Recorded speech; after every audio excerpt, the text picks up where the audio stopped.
কয়টা বালু কেউ গুণে শেষ করা যাবে? তো আল্লাহ তাআলা বলেন এই জমিনের সমস্ত বালু কণা সমপরিমাণ গুনাহ নিও বান্দা, তুমি যদি আমার কাছে আসো, সুম্মাস্তাগফারতানি, অতঃপর আমি আল্লাহর কাছে তওবা করলাম।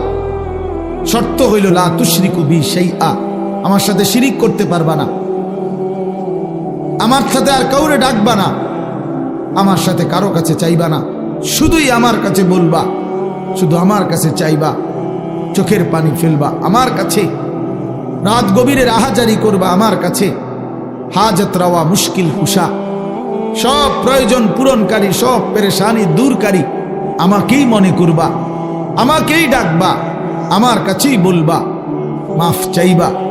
আল্লাহ বলেন লা আতাইতুকা বিকিরাবিহা মাগফিরা, আমি আল্লাহ ওয়াদা দিলাম সমপরিমাণ মাগফিরাত নিয়ে আমি তোমার কাছে আসব,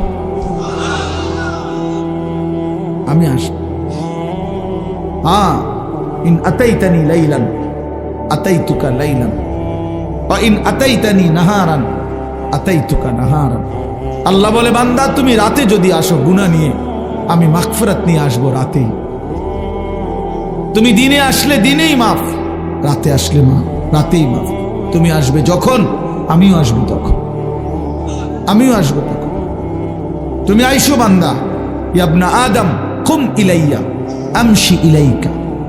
আল্লাহ বলে বান্দা তুমি আমার জন্য দাঁড়াও, আমি তোমার জন্য হাঁটবো। ওয়ামশি ইলাইয়া উহারবিলু ইলাইকা, তুমি আমার জন্য হাঁটো, আমি তোমার জন্য দৌড়ব, আমি তোমার জন্য দৌড়ব। তুমি আগাও বান্দা, তুমি 1 কদম, আমি 10 কদম। তুমি হাঁটতে হাঁটতে আসবা, আমি